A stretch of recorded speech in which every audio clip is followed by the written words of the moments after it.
అందరికీ ఆదర్శంగా లక్ష్యాలను గెలిచి ఒక రాష్ట్ర మహోద్యమానికి మహాశక్తిగా నిస్వార్థ ఉద్యమ నాయకుడిగా నిలిచారు మన ఆప్తులు శ్రీ గద్దె తిరుపతిరావు గారు. 1973 సెప్టెంబర్ 23వ తేదీన గుంటూరు జిల్లా ప్రత్తిపాటి మండలం యనమదల గ్రామంలో సాధారణ రైతు కుటుంబంలో జన్మించారు. ఇంటర్మీడియట్ అనంతరం ఐఐటి సాంకేతిక విద్యను అభ్యసించారు. గుంటూరు జిల్లా వైన్ మర్చెంట్స్ వెల్ఫేర్ అసోసియేషన్ కి ప్రెసిడెంట్ గా బాధ్యతలు స్వీకరించారు. ఎప్రెడాకి రాష్ట్ర జనరల్ సెక్రటరీగా పనిచేశారు. రైతు సమూహాల పాదయాత్రలకు, కీచక పాలకుల గుండెల్లో సింహ స్వప్నమై అమరావతి నిర్మాణానికి విజయకేతనంగా నిలిచారు.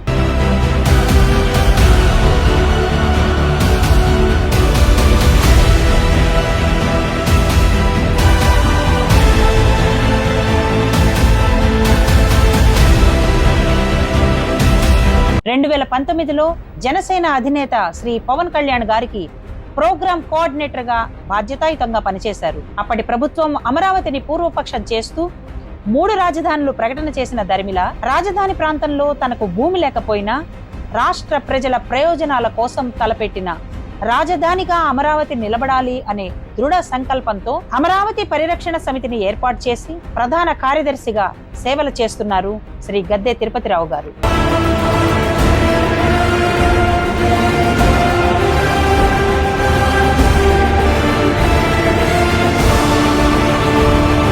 అశేష రైతు సమూహాలను సమీకరించి న్యాయస్థానం నుంచి దేవస్థానం దాకా వేలాది రాజధాని ప్రజలతో పాదయాత్రలు చేశారు. గౌరవ ముఖ్యమంత్రి శ్రీ చంద్రబాబు గారు ముఖ్య అతిథిగా తిరుపతిలో భారీ బహిరంగ సభ నిర్వహించారు.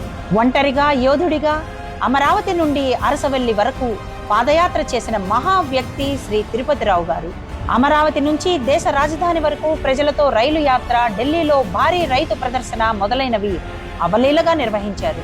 అప్పటి ప్రభుత్వ వ్యతిరేకమైన దమనకాండను తట్టుకుని మొక్కవోని ధైర్యంతో ముందుకు సాగారు. అప్పటి అధికారంలో ఉన్న పార్టీతో తప్ప అన్ని వర్గాలు, సమూహాలతో తత్సంబంధాలను కొనసాగించి ఉద్యమాలను ముందుకు నడిపారు. వారి మీదే 80 కేసులు నమోదు కాగా సంకల్పాన్ని సడలలేదు, లక్ష్యం తప్పలేదు. దీక్ష వదలక అమరావతి సాధన లక్ష్యంగా వారు వేసిన ప్రతి అడుగు దుష్ట పాలన అంతానికి, కొత్త పాలకుల పట్టాభిషేకానికి దారితీసిందనడంలో సందేహమే లేదు. ఉద్యమ నాయకుడిగానే కాక కుటుంబ విషయంలో కూడా శ్రీమతి అనల కుమారి గారితో ప్రేమ వివాహం, అన్యోన్య దాంపత్యం, ప్రజల పట్ల, కుటుంబం పట్ల వారికి బాధ్యతాయుతమైన వారికున్న ప్రేమకు ఉదాహరణగా చెప్పవచ్చు. నవ్యాంధ్రప్రదేశ్ స్థాపనలో శ్రీ గద్దె తిరుపతిరావు గారి కృషి ఎనలేనిదిగా గుర్తించి ఈ రోజు మా Kakatiya dynasty Indo global foundation వారు సేవారత్న అవార్డునిచ్చి సగౌరవంగా సత్కరిస్తున్నారు. వారికి, వారి కుటుంబ సభ్యులకు భగవంతుని ఆశీస్సులు మెండుగా ఉండాలని ఆశిస్తూ శుభాకాంక్షలు తెలియజేస్తున్నాము.